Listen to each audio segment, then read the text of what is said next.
America and the world gather for a celebration. Coming to this country's golden shores, to New York Harbor, to honor one of liberty's proudest symbols, the Statue of Liberty. So let us give you some specific idea of exactly where we are. As Barbara said, there is the stage on which at the moment the U.S. Navy Band is playing for the crowd assembling, and it is there, of course, where the opening ceremonies will take place this evening. Just about 1,700 yards across this upper bay from the stage, you can see her, the Statue of Liberty about to be relit by President Reagan in a couple of stages in all of her new glory. And not too far from Liberty Island, just a short way across the bay, Ellis Island, the old island of tears through which so many millions of immigrants have passed on their way to life in the New World. And waiting there this evening, some 300 people, part of a group of 25,000 around the country, waiting to be sworn in as American citizens by Chief Justice Warren Burger, and that'll be part of the opening ceremonies.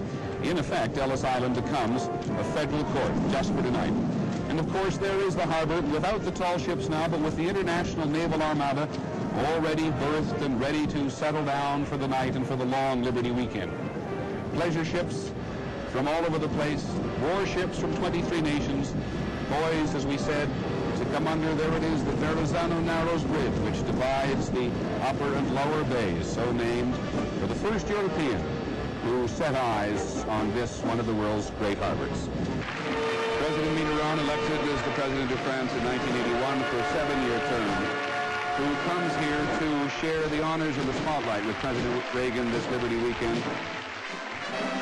The President who has done so much to give the United States the measure of spirit which it presently has about itself. Happy birthday, Miss Liberty. And on this Bible, repeat after me. I hereby declare on oath that I renounce all allegiance and fidelity to any foreign prince or potentate, or state or sovereignty, of which I have heretofore been a subject or citizen. It is fitting that the man who will unveil the statue is a man who has contributed so much to the rebirth of the spirit of patriotism in America. He made it fashionable to be a patriot again, and he set the tone for what we do here tonight. Ladies and gentlemen, it is my high privilege and honor to introduce the President of the United States and Mrs. Reagan. And now we will unveil that gallant lady. Thank you, and God bless you all. Nancy?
New York Harbor, people on their feet, clearly agreeing with President Truman, who wrote to his wife, "I've never seen anything that looked so good."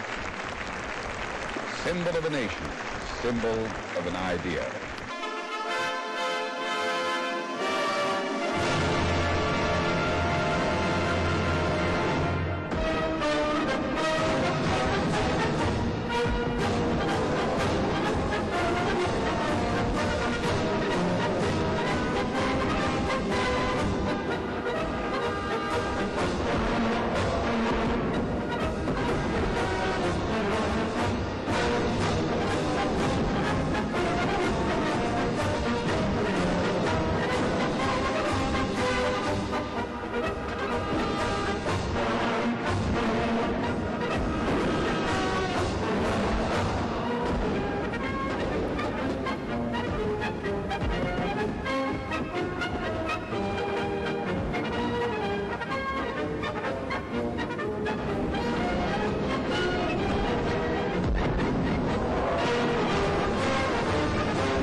Ships of the International Naval Armada have come to pay tribute to the Statue of Liberty. And there she is, the USS Iowa, America's battleship carrying the President of the United States down between the ships of the International Naval Armada on this, the 4th of July. Good morning and welcome to a glorious and sunny day as they stand the rail on the ships from Jamaica, from Canada, from Britain, France, and West Germany. It won't be long before the ships of another age make their way up through this harbor to cross and salute the statue and the President of the United States and, of course, the President of France, François Mitterrand, who will also this morning make his way down this great river in the eastern United States to Governor's Island to pay tribute once again to the Statue of Liberty. There you see yet another of the aerial tributes being paid to the Statue of Liberty today. We believe it is the French who share the colors of red, white, and blue, and who have participated to such a degree from such earliest times in America's history, from the Revolutionary War. The USS John F. Kennedy, the largest ship taking part in the International Naval Review. She is, of course, the namesake of the 35th President, John F. Kennedy. And overhead, once again, part of the aerial tribute, which you will hear and we hope see throughout the day. The U.S. Navy, the Blue Angels, the Thunderbirds from the Air Force, over the trade towers, which dwarf all the other buildings at the lower end of Manhattan. A beautiful day. The cold has gone, the rain has gone. There is hardly a cloud in the sky, just a mist of white.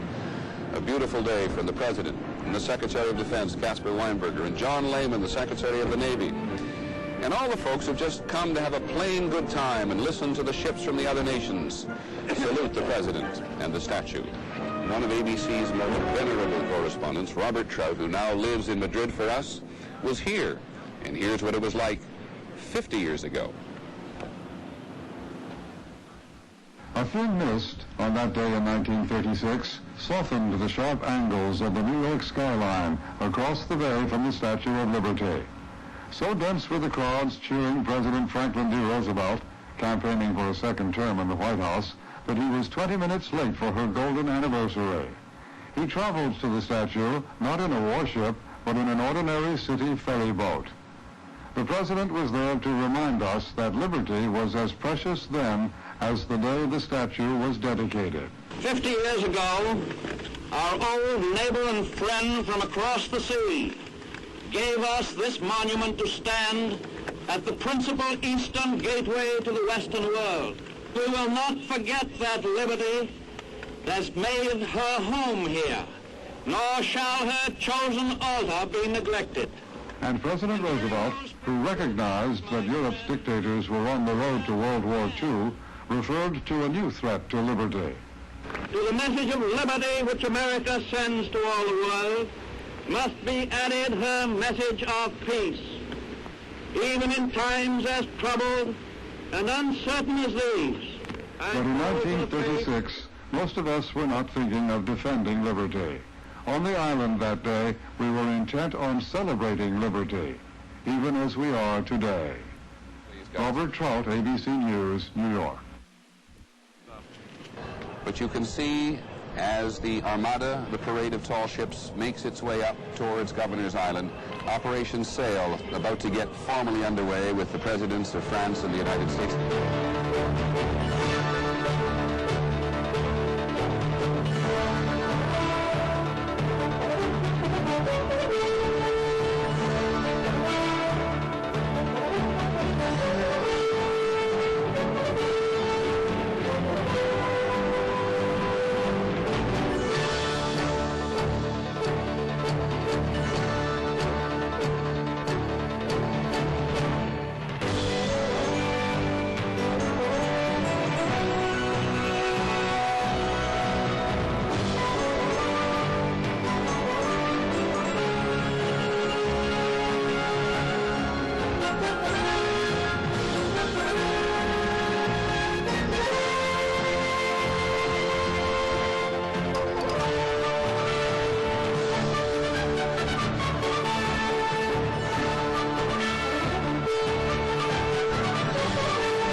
Somewhat noisier around here as the tall ships come and pay their tribute to the Statue of Liberty, led by the Eagle, 295 feet long in the center of this harbor, built in Germany, now a training ship for the Coast Guard. 21,000 square feet of sail on that ship, which is a lot of canvas. She's named, in fact, after an eagle that was a revenue cutter back in 1792. That was one of the early revenue cutters in this country, and the Coast Guard grew out of the revenue service.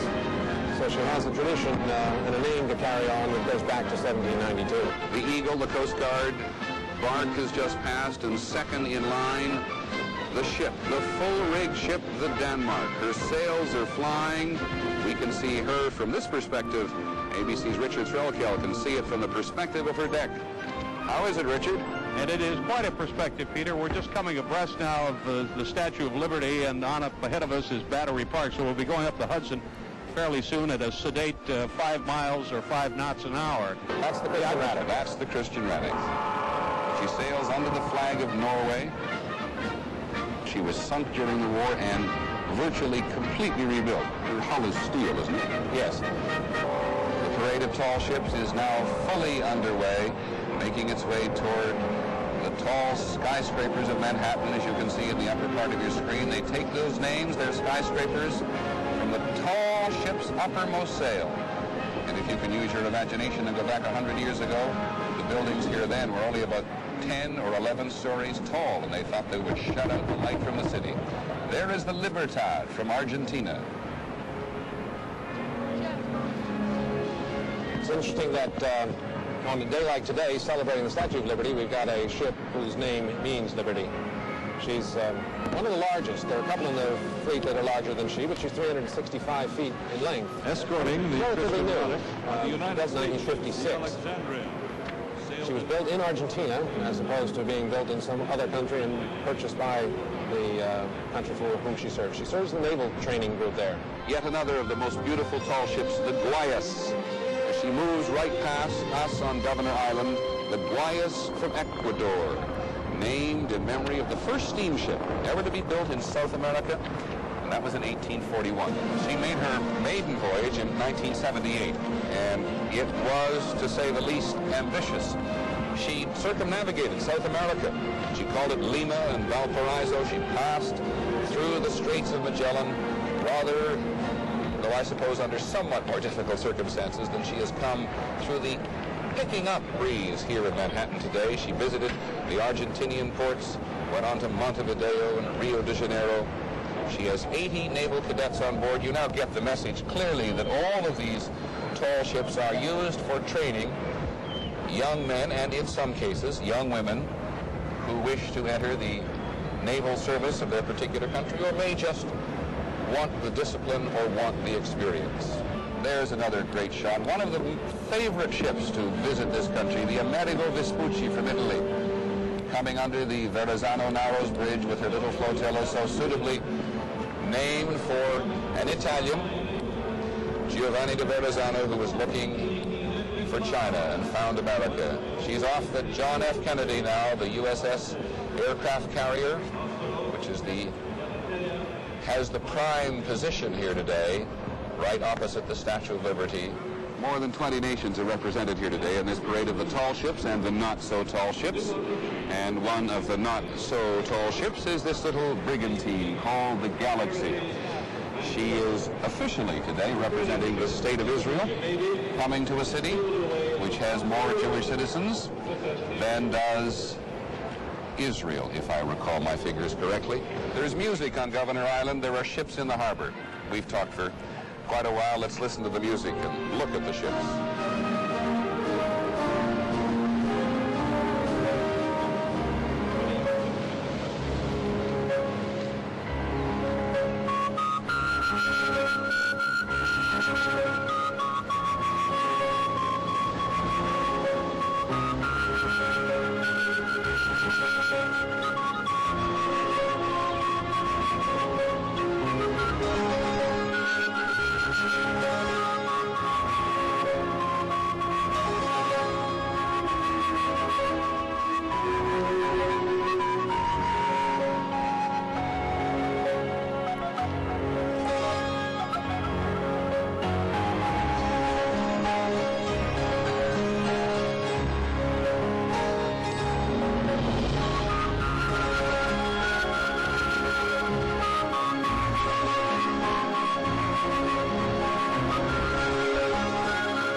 My fellow Americans, we're known around the world as a confident and a happy people. Tonight, there's much to celebrate and many blessings to be grateful for. So while it's good to talk about serious things, it's just as important and just as American to have some fun. Now, let's have some fun. Let the celebration begin.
we've been thinking over this weekend that you'd heard an awful lot of people sing who were famous, who you see and hear almost every day and certainly every week of the year. You've heard the Star-Spangled Banner sung by all sorts of famous people. Somebody in this shop heard a woman sing the Star-Spangled Banner not too long ago. She comes from Anderson, Indiana. We thought you'd like to hear it too. Her name is Sandy Patty.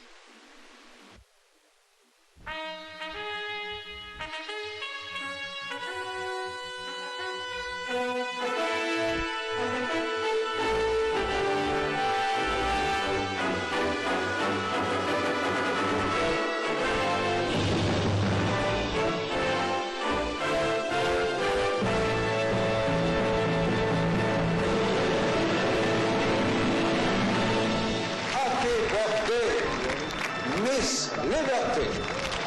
Oh, say, can you see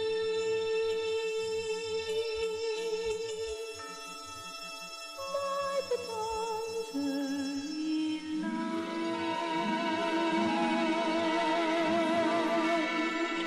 what so proudly we hailed at the twilight's last gleam? Repeat after me. I hereby declare on oath that I renounce all allegiance Whose broad stripes and bright songs through the perilous night, o'er the ramparts we watched, were so gallantly streaming.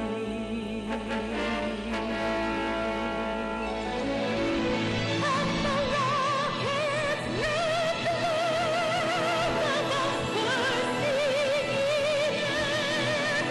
proof through the night that our flag was still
Let the celebration begin.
Executive Producer, Liberty Weekend, David Wolper. Executive Producer, ABC News, Lou Arledge. Liberty Weekend, produced by Jeff Browning. Directed by Roger Goodman. Liberty Weekend Commemorative Edition, produced and directed by Robert Hirsch.